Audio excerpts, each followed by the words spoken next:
We had, like, nowadays children don't have Christmas trees or anything like that. Well, Christmas trees were very special for us. And I had a student, ex-student of mine, to come in about a month ago. He said, "Ms. Morris, do you remember me?" And I said, "Yeah."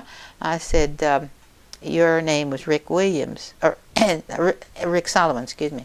And he said, "Yes." He said, "Do you remember the year that you asked my friend Charles Tate and I to go cut down a Christmas tree? Because in these days you can't have Christmas trees." So I said, "Yeah." And I said, "That was the year that I prayed for snow.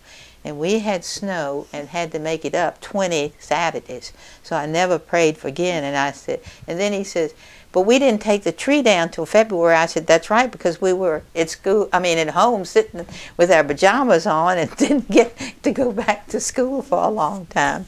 So that was one thing. But we had Halloween, and for 39 years I dressed as something different every year.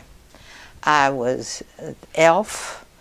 I was just a clown. There wasn't anything that I wasn't at all.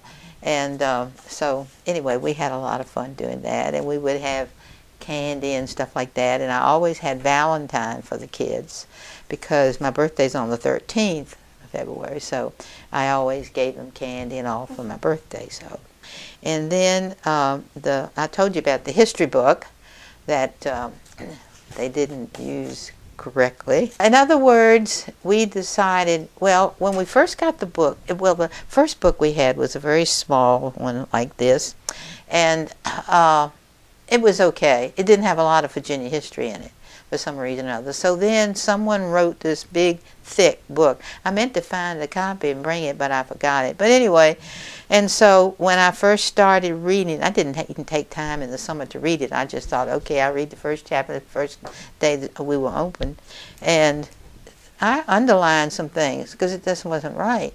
Well, after a couple of weeks, I decided that I would say something, and finally the Virginia Education Association pulled the book, and so we didn't have anything. And that's when we went to, my husband was a printer, and he went to Freelance Star, and this John Gurick family, son worked there. But anyway, to make a long story short, he made 300 copies so that we would have one for everybody in the 7th grade, because we had about 300 and some kids. So then we decided we would go different places in Virginia. So first we went to Williamsburg, and I don't know if this is good or not, but I will tell you something.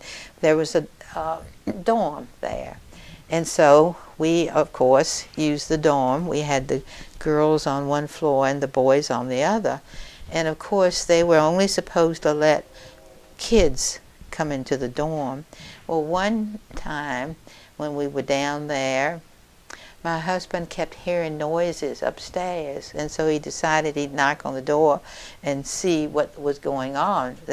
What they were doing. To come find out, they had a married couple to come in the room, and it wasn't supposed to be, and they were having sex in the room in there. And so of course my husband closed the door real quick, called them up at the office and said, "Do you all realize what you've done? You have brought a married couple into this building it's not supposed to be." Well, needless to say, from then on we never had any problems with that. Every year we would go there, and then we would go to go to Richmond or different places in Washington, D.C. and all around. And then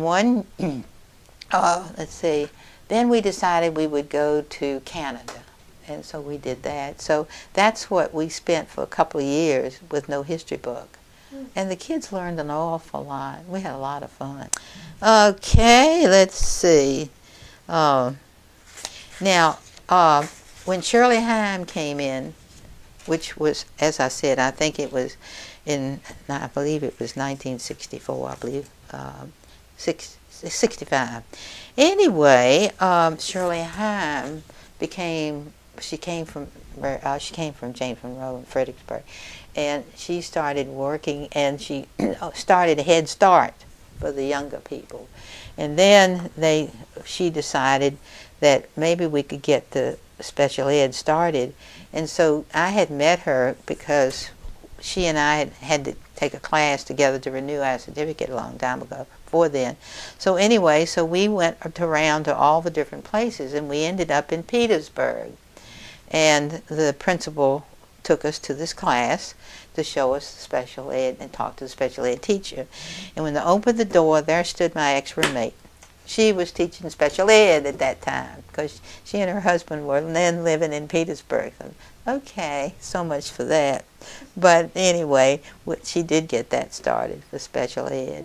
And then, of course, later on, about, I guess, after I quit teaching and all, then they started putting special ed kids in classes with another teacher, which I didn't believe in, because the kids were paying more attention to the other teacher than the teacher that was supposed to be teaching them.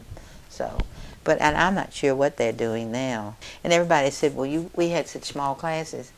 No, I never had less than 43 in a classroom. I mean, that was just one of those things. But then as I said, in '68, when I decided that I'd go to UVA and get my degree, then I started in 1970 with the over there at Stafford Middle School, and I had lots of fun being a counselor. I had a couple of bad situations. My first year or second year of teaching at Stafford in 1971-72, I had a little boy in the 7th grade, and as I was counseling, and he didn't pass, and so he was repeating the 7th grade. And one period a day, I would take him in my room and counsel him, and we would get his homework done and all that sort of stuff. And then one weekend, he committed suicide. And that was very hard for me. And Carson Ryan, who was a Presbyterian minister, who was also on the school board, he and I and some other counselors started the crisis team that's still in existence today in Stafford. When I first started teaching, we had just kids whose parents were raised in Stafford County. And then as time went on, so many people started coming into this area, living in Fredericksburg, but going up north to different jobs in Washington and that type of thing. So still had a lot, but we still had a group coming in that had no basic as far as being taught Southern type of way, like Stafford was, and Fredericksburg and all. I'm not sure, other than the fact that I think it was the people that changed, because they came. I mean, so many of them were so intent on making money and that type of thing that they sometimes forgot that they were supposed to be raising kids. And I think that's when we started, or in the early 2000s and that type of thing, of having kids to have parents. And see, right now, if you have, I've heard this from my son, that if you have problems, the parents are called in, and by the time you get finished, the teachers get through talking with the teachers, they're ready to quit, because the parents have such a poor attitude. A lot of them, not all of them, but a lot of them have a poor attitude because they think their kids are right, and they're not always right. That's what I see now at this particular time. I do have to tell you one more story, and that is that one of the guys, many years ago, one of the guys that I know, his dad is dead now, but anyway, he had Roxbury Mills like thing, and he was on the school board, and the son kept coming in to say to me, Ms. Morris, he said, I get so tired. I said, I go home, my daddy has a big farm, and I have to work on the farm.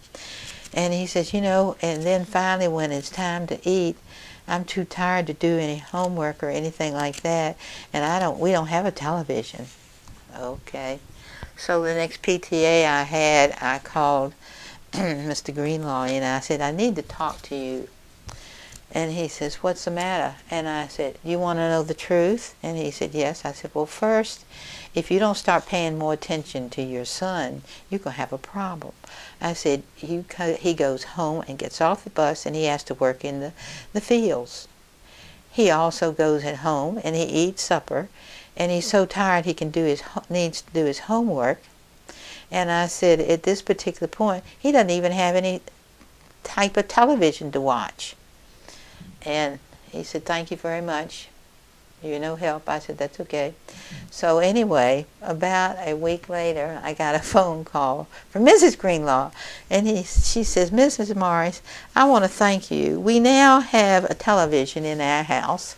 And Bobby, right now, comes on in and watches television and does his homework. I said, thank you very much. I want you to know that kid calls me at least once a week.